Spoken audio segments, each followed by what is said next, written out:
Welcome to Design 30.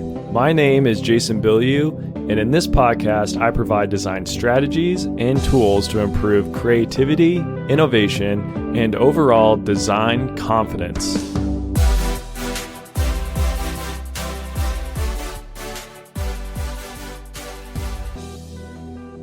So this past weekend, I went to a Leonardo da Vinci exhibit at our local museum here. And first of all, it was fascinating. I mean, we all know a little bit about Leonardo da Vinci, but I'd never actually gone through all of the different things that he invented. And I'd also never gone through all of the different things he had painted. And just, it was incredible to see how impressive of a mind this person had. And it was so long ago too. It's just all these things you wouldn't have guessed that someone could have come up with at that time. I mean, a lot of his devices he didn't necessarily build in his lifetime, but he had a lot of plans to build them. And a lot of them have been built since then and have actually worked. He had these different flying devices. One of them had kind of this corkscrew, like kind of canvas thing, and it would corkscrew through the air, and it's been tested and it does create lift. It's not the best flying device by any means, but it does work. So it's really, really impressive, really fun to go through all of that. And in that process of going through the exhibit, they talked a lot about this thing called the golden ratio that pops up a lot in a lot of the designs that Leonardo da Vinci made. And it also pops up a lot in a lot of other designs throughout the world, as well as a lot of different things in nature. So it's something that's worth understanding from a design perspective. And in this episode, we're going to go through that in a little bit more detail. Before we get into that, as always, please subscribe to the podcast. Please give it a 5-star rating if you've been enjoying it. And then also share it with friends and family, maybe coworkers, if it's something that you think they would also find some value in. Okay, so diving into the golden ratio. So many of you have probably heard this term used. I'd heard it quite a bit, but for a long time, I didn't actually understand what it meant. I knew it was a good thing. I knew it was considered aesthetically pleasing, but I didn't know really anything else more than that. So what it is, it's a simple ratio between two numbers. Often these two numbers are represented as lengths in some sort of form. And it could be as simple as like a height to width ratio. It could be, for example, maybe the base of a chair to the height of the chair, something like that. And this ratio is approximately 0.618. So it's a pretty random number, but it's this ratio that is essentially, it's the golden ratio. It's something that, for whatever reason, and there is some debate, it's something that we find very aesthetically pleasing for the most part. And it's also something that we find in nature a lot. You can find it in pine cones. If you look at a nautilus seashell, you can see this ratio represented there. There's also a lot of different parts of the human body that represent this golden ratio. And this is one aspect that also relates back to Leonardo da Vinci. So he had this very famous drawing, and it's called Da Vinci's Vitruvian Man. And essentially it's this image of a man kind of standing with his arms straight out, and then also with his arms and legs both kind of spread out. And if you look at a lot of the dimensions on here, a lot of the different ratios, they end up being this golden ratio. So for example, if you look at the distance from the armpit of the Vitruvian Man to the elbow, and then you compare that length to the distance from the elbow to the end of the fingertips, this is the golden ratio. And then also if you look at the length from about the hip of this Vitruvian Man to right on like the lower side of the knee, and then from that point down to the bottom of the foot, this is also the golden ratio. So here you could see that that Leonardo da Vinci was like using this number and applying it to things in nature, specifically people. And then he also had it all over lots of his inventions. He had it used in a lot of his paintings. Actually, if you break down a lot of his paintings, you'll see, just comparing different heights and lengths, especially in images of people's faces, of humans' faces, you start seeing this golden ratio all over the place.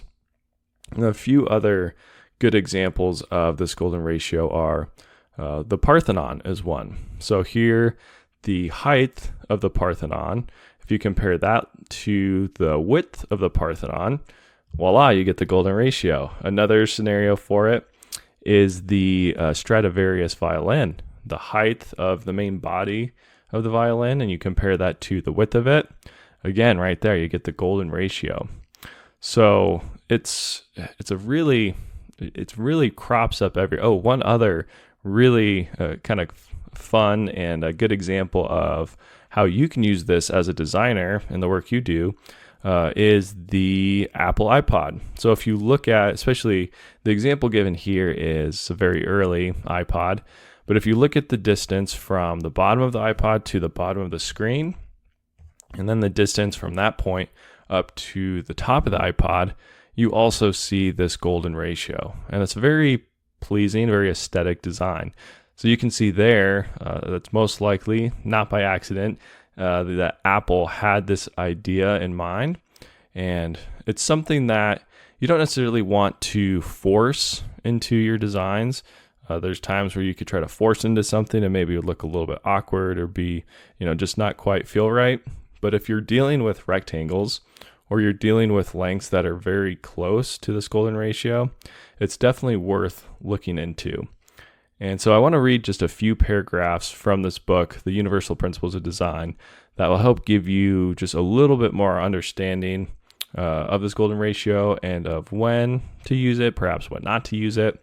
So the authors of this book say, while many manifestations of the golden ratio in the early art and architecture were likely caused by processes not involving knowledge of the golden ratio, it may be that these manifestations result from a more fundamental, subconscious preference for the aesthetic resulting from the ratio. A substantial body of research comparing individual preferences for rectangles of various proportions supports a preference based on the golden ratio. However, these findings have been challenged on the theory that preferences for the ratio in past experiments resulted from experimenter bias, methodological flaws, or other external factors. Whether the golden ratio taps into some inherent aesthetic preferences or is simply an early design technique turned tradition, there's no question as to its past and continued influence on design. Consider the golden ratio when it is not at the expense of other design objectives. Geometries of a design should not be contrived to create golden ratios, but golden ratios should be explored when other aspects of the design are not compromised. So right there, they also give the same advice of you want to consider the golden ratio, but you don't want to force it in at the expense of other design objectives.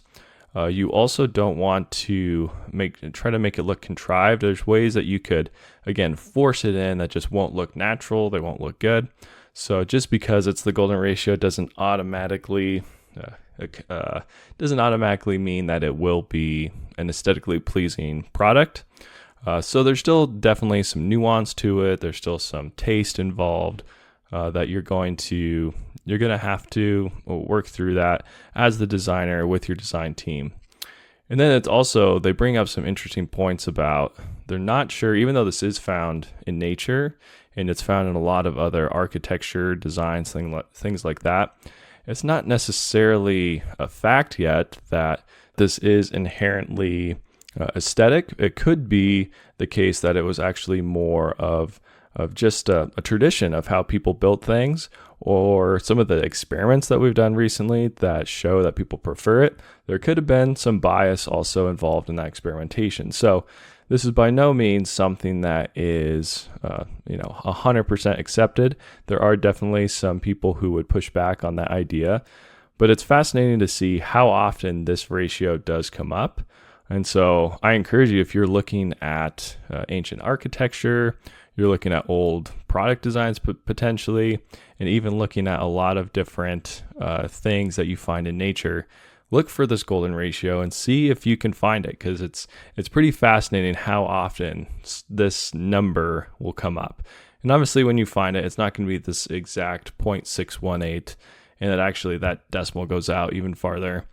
But it's going to be likely something close. Could be 0.62, could be 0.615. There's a very good chance that it'll be something close. So again, this is one of those examples of it's hard. We can't quite explain why this number pops up so much. And I think what are some other examples of this? Stonehenge is also another example of where this golden ratio seems to pop up. And that's something that is also difficult for us to explain in general. So it's fascinating to see why ancient humans seem to have some knowledge of what this is, and spent a lot of time, a lot of effort building it into their different structures. Even the Great Pyramid of Giza also implements this golden ratio, or exhibits this golden ratio. So again, it's used all over the place, and I would strongly encourage you just Google it real quick and just go through, maybe watch some YouTube videos. It's a pretty fascinating story that goes along with this golden ratio. And so that's all I have on the golden ratio. I hope that was somewhat interesting, and I hope that it's something you can figure out ways to organically work into your designs. I actually just used it the other day on a design where I was just working on this panel essentially that was very close to the golden ratio already. So I went ahead, just did some very simple math and made it match up directly with the golden ratio, and it does look pretty good. So again, I don't know if I'm biased now after reading through this section of this book and going through the Da Vinci exhibit last week. I don't know, but at the end of the day, it looks pretty good. So I think it's something that you should definitely think about implementing, depending on what kind of design work you're doing. So that's it for this that topic on this episode. Before I end, though, I do want to bring up one more thing. Montana EDC, who I've mentioned a lot on this podcast, it's a company that I've been working with to design a lot of outdoor tools. They have a new product coming out, and you may have seen I posted a few videos just going into some quick detail about the design of this product. But essentially, it's a new camp trowel. It's called the Canyon Camp Trowel. And it's something we designed in response to some of the feedback we've gotten on previous camp trowel designs. They didn't have necessarily the bending strength that people wanted, so we've improved that on this new design. This one has a handle that is a little bit easier to hold for a wider range of hand sizes. And then we changed the powder coat color. So this one we changed to more of a lime green, so that if you're looking for it in the dark, if you hit it with a flashlight, especially if you hit it with a UV light, this thing just basically lights up like a star. So it makes it really easy to find in the middle of the night when there's a chance that you may be looking around in your tent for it to go do your business out in the woods. So I think it's a really good improvement from where we started with these trowels. And I'd strongly encourage you to go check it out on their website. There is a limited supply right now, so if it's something that you like or you think somebody you know would like, make sure to get it on order pretty much ASAP before they all sell out. But yeah, so again, it's the Canyon Camp Trowel. It's on sale now. You can go to montanaedc.com. And then there's also a bunch of other products out there. So again, if you buy into those products, that's also a great way to help support this podcast. Okay, that is it for this Monday. I hope you all have an awesome week. And as always, remember, design more, despair less. Thanks for listening.